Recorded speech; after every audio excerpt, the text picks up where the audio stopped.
There are moments in life that divide us into two versions of ourselves, who we were and who we become. For me, that moment came in silence, in brokenness, in surrender. My name is Mary, but that wasn't always the case. This isn't just a story of change. It's a story of escape, awakening, betrayal, revelation, and ultimately, of redemption. It's not easy to share. In fact, part of me hesitated for months before deciding to speak. But I know now that silence can be just as deadly as a lie. If this story finds you searching, questioning, drowning in doubt or pain, I want you to know this: you are not alone. And what you're about to hear might just be the bridge between your past and your purpose. This is my journey, from royalty to ruin, from despair to divine love. And I pray that as you listen, something inside you begins to stir. I was born into privilege, though I would have never chosen it. My earliest memories are bathed in gold, marble floors that shimmered like water in the sun, hallways lined with velvet drapes, guards who stood like statues at every door. On the outside, it was the kind of life people dream about, but dreams can be deceptive. Behind those gilded walls, there was silence, a heavy, echoing silence. I learned early that wealth doesn't always mean warmth, and tradition doesn't always mean truth. My family was revered across the Arab world, but within our palace everything was controlled, especially the women. Every step I took was monitored, every word calculated. I wasn't allowed to be curious. I wasn't allowed to be loud. I was allowed to be obedient, and that was all. My father was a man of power, both feared and worshipped. His word was law. I used to watch him walk through the halls, his footsteps firm and his eyes like glass, clear but unreadable. He had many wives, as our religion permitted, and I was the second daughter of the second wife. That meant something in our world. It meant I mattered, but never too much. My mother was once full of laughter. Her voice used to carry like music through the courtyard. But as the years passed, I watched her shrink. Her spirit dimmed like a flame struggling against the wind. My father's criticisms were sharp and public. He never raised a hand, but his words were weapons. And with every dinner, every moment of disapproval, I saw her disappear a little more. My mother tried to protect us, but how do you shield your children from a man who decides what love looks like and what silence should mean? I remember the smell of her perfume, a soft jasmine that lingered in the air long after she left a room. That scent was my refuge. I used to bury my face in her clothes just to feel like she was still strong. But one night, everything changed. I was 16. I was reading a book of poetry, trying to escape into someone else's words, when I heard the scream. It wasn't just a cry, it was a shattering. I ran barefoot through the cold marble and found her collapsed in the courtyard. Her abaya was spread around her like fallen wings. My father stood over her, cold and detached. "You are no longer my wife," he said. Just like that. What followed was exile. She was sent to a smaller house on the estate, hidden behind the gardens close to the stables, where no guest would ever find her. From that day forward, she became a shadow. I visited her in secret. I wasn't supposed to, but I couldn't abandon her. Each time I walked to that little home, I felt like I was slipping through the bars of a prison. My heart pounded, my eyes darted. The fear of being caught was real, but so was the pain of watching her vanish. She no longer laughed. She barely spoke.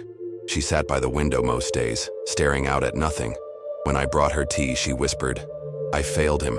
I failed you." And those words cut deeper than any blade. That was the first time I began to question the world around me. I had grown up believing that everything my father said was truth, that every rule had a holy root. But if righteousness looked like this, like silence, like pain, like vanishing, then maybe the truth wasn't what I'd been told. I started to see the cracks. I started to feel the hunger, not of the body, but of the soul. It was a quiet ache, deep and constant. I began to wonder if there was more than rituals, more than perfection, more than obedience. I didn't know it then, but that hunger was the beginning of my awakening. Outside the palace, the world moved fast. Inside, time stood still. My days were a blur of lessons in etiquette, banquets and silence. I was trained to be a symbol, beautiful, composed, untouched by doubt. But inside, I was crumbling. I watched my siblings play the game, Smile on command, recite the verses, follow the rules. I tried to do the same. I tried to be what they wanted. But every time I saw my mother's hollow eyes, I couldn't pretend. Something inside me screamed for more. Have you ever felt that? That quiet rebellion? The kind that doesn't shout but still shakes the ground beneath you? If you're still listening, maybe you've felt it too. Maybe you've smiled when you wanted to scream. Maybe you've followed rules that never made sense. Maybe you've lived in a golden cage like I did. If so, then hear me when I say this. You are not alone. And this is only the beginning. What comes next isn't easy, but it's real. And real, I've learned, is more powerful than perfect. Stay with me, because what happened after I escaped that palace changed everything. I still remember the moment I received the letter that would open a door I hadn't even dared to dream of. A white envelope with gold-embossed edges sat on my desk, pristine and official. My hands trembled as I opened it, afraid of both its promise and its consequences. Inside was an acceptance letter from Boston University, a full scholarship to study international relations. I held the letter like it was made of glass, as if it could break under the weight of hope. In that single moment, everything around me blurred. The marble walls of the palace faded. The weight of expectation lightened just enough for me to imagine what freedom might feel like. But hope in my world was dangerous. Freedom was a word spoken in whispers, not promises. When I showed my father the letter, I could barely speak. I stood in his study, surrounded by the stale scent of cigars and the dense silence that always accompanied him. His eyes scanned the paper, unmoved. For a heartbeat, I thought he might tear it in half. But instead, he looked at me with the same cold detachment he used on my mother. "This will be good for you," he said, leaning back in his chair. "You'll return educated and ready to serve your family. We've already arranged your marriage." My heart sank, but I nodded. That's what I'd been taught. Never let them see the storm behind your eyes.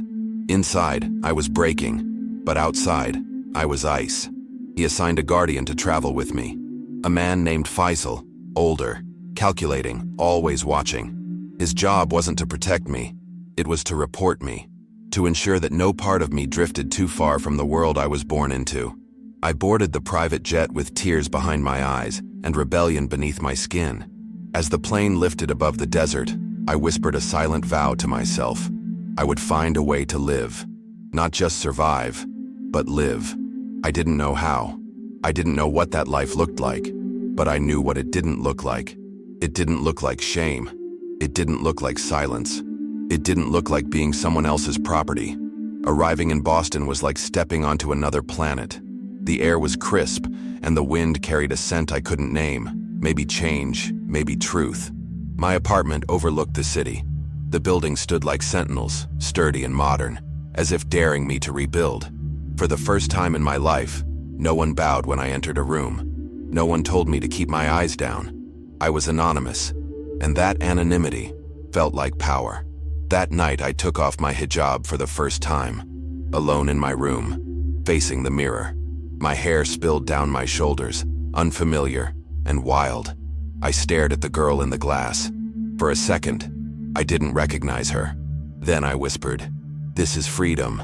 Still, I couldn't forget that I was being watched. Faisal lived just down the hall. His presence loomed over every decision. I was cautious, polite, predictable. In public, I wore my hijab. I recited the expected lines. But inside, my spirit was waking up. The university became my refuge. In lecture halls, professors spoke of global politics and human rights. They asked questions I had never been allowed to ask. Why do systems of power survive?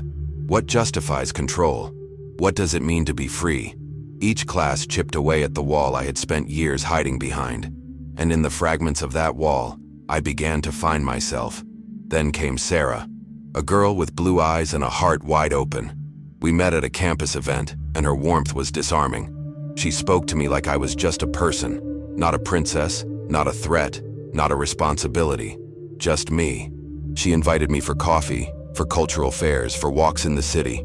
I didn't know what to do with that kind of kindness, but I accepted, cautiously. One night, she took me to a Christmas market on campus. The air smelled like pine and cinnamon. Lights sparkled like stars on earth. Laughter surrounded us. I felt like I was walking through someone else's dream. Sarah paused beside a nativity display and whispered, "It's all about Jesus, the gift he is to the world." Her voice wasn't preachy. It wasn't demanding.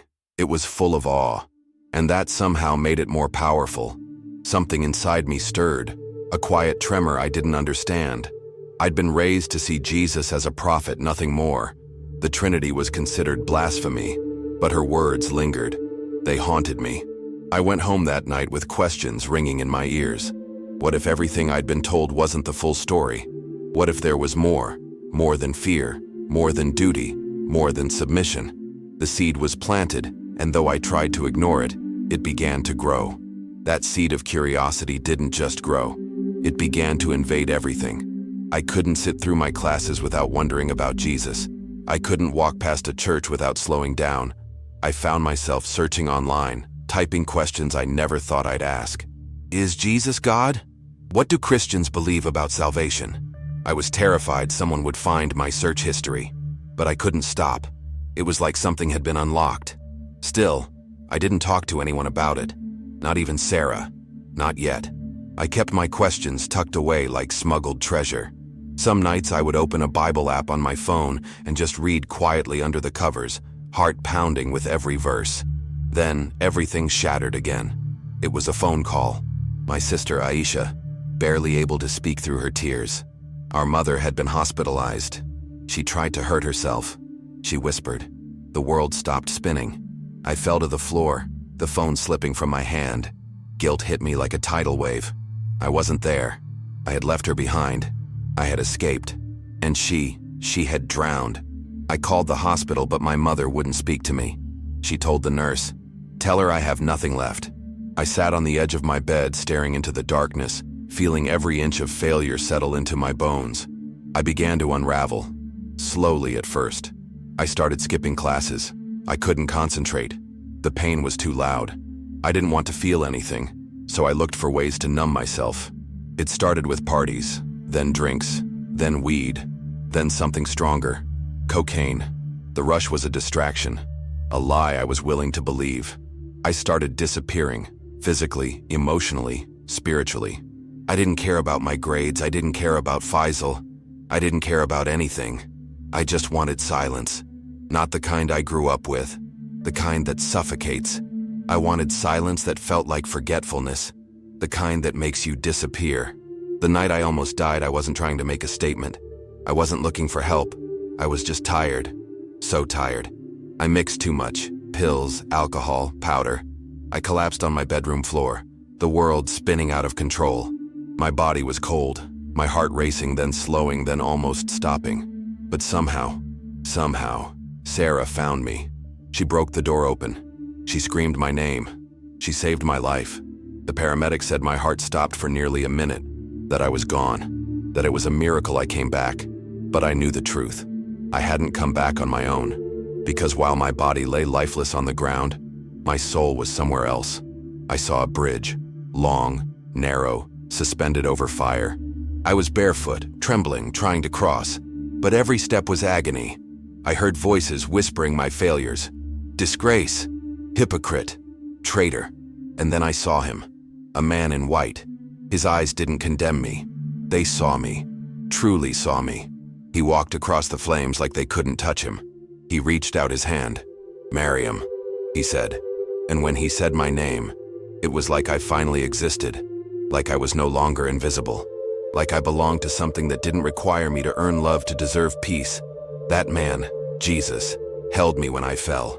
He didn't turn away from my sin, my addiction, my betrayal. He looked into it and said, "I died for this."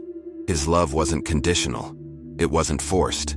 It was freedom. He showed me heaven, a garden filled with light and music and peace, a city made of joy. And he said, "You can stay, but you must go back. There are others like you, others who believe they are beyond grace. I want them to know the truth." I begged to stay, but he sent me back with one final sentence. "You are mine now, Mary. Go and tell them." And when I opened my eyes in that hospital bed, I knew nothing would ever be the same. I told Sarah everything. I confessed my vision, my overdose, my fear, my hunger for something real. She cried and held my hand. Then she said, You met him. You saw Jesus. We prayed together. My first real prayer to him. My words were broken, my voice trembling. Jesus, I believe you saved me. I want to follow you. That moment wasn't just emotional. It was eternal. Something shifted in my soul. A weight lifted. A door opened. I felt alive in a way I never had. And though I didn't yet know what the road ahead would look like, I knew who would be walking it with me. I wasn't alone anymore. After I left the hospital, everything felt different. The world looked the same. Boston's gray skies, the hum of traffic, students rushing with backpacks and coffee. But inside me there was light. A quiet, steady glow. I returned to my apartment, still carrying the scars of what had happened, but also something else. Purpose. I began to pray regularly, not out of ritual, but relationship. Jesus wasn't a distant figure anymore. He was here, listening, walking with me. I started reading the Bible with Sarah in secret. Every verse felt like a revelation. Every line peeled away a layer of fear and shame. The words weren't just old, they were alive, and they were for me. Faisal, of course, didn't know at first, but I lived in constant tension. My transformation couldn't remain hidden forever. I started attending church with Sarah, disguised, covered, slipping in through side doors. The building was small, made of worn brick and stained glass, but inside, it was holy ground. The pastor preached about grace, about love that didn't have to be earned. He said, "You don't clean yourself up to come to God. You come to God, and He cleans you." That truth shattered me. All my life, I had believed I had to be perfect, that obedience equaled worth. But Jesus saw me at my worst and called me worthy anyway. I knew I needed to take a stand. My heart belonged to Him now, and I wanted the world to know. I asked Sarah if I could be baptized. We arranged it quietly, after hours, with just a few people from the church. I wore white, simple and clean, a symbol of rebirth. As I stepped into the water, I felt every sin, every scar, every lie wash off my skin. The pastor looked into my eyes and asked, "Do you believe Jesus is the Son of God? That He died and rose for your salvation?" I said, "Yes," without hesitation. He lowered me into the water, and when I came up, I felt new, like the old Miriam had finally been buried, and Mary had risen. But freedom always comes at a price. It didn't take long for Faisal to notice something had changed. I became less guarded, more joyful, more bold. One Sunday, a photo of me at Bible study surfaced online. Someone had tagged me in the background, not realizing the implications. Faisal brought it straight to my father. Days later, the call came. My phone buzzed, and I knew before I answered that nothing would ever be the same. My father's voice was thunder. "You are a disgrace," he said. "You betrayed us. You betrayed Islam. You are no longer my daughter." The line cut off. Silence fell. But this time, it didn't destroy me. My family disowned me. My accounts were frozen. My name was removed from every royal registry. I lost everything, except my soul. And that trade, painful as it was, saved my life. I moved into a smaller apartment with help from the church. I worked part-time as a tutor, teaching Arabic to students who reminded me that purpose can rise from ashes. Every morning, I prayed. Every night, I read scripture. Jesus was my shelter, my identity, my constant. I still cried. Of course I did. I missed my mother, my sister.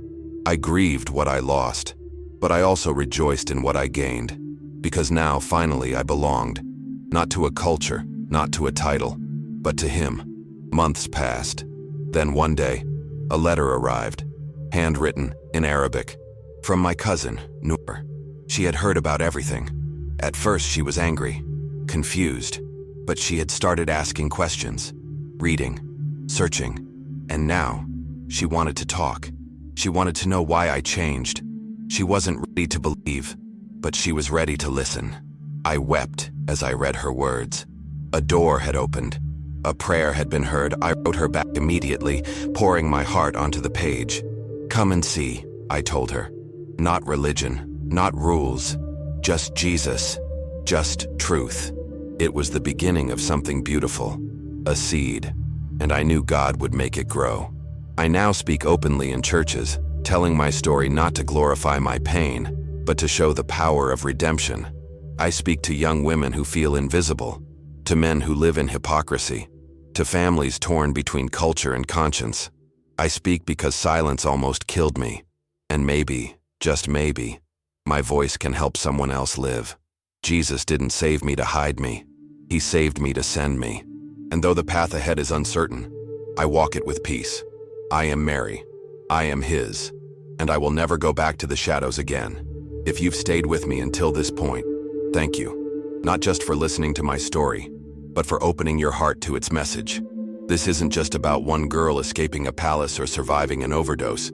It's about what happens when a soul dares to search for truth beyond tradition, when a heart cries out in the silence, and Jesus answers.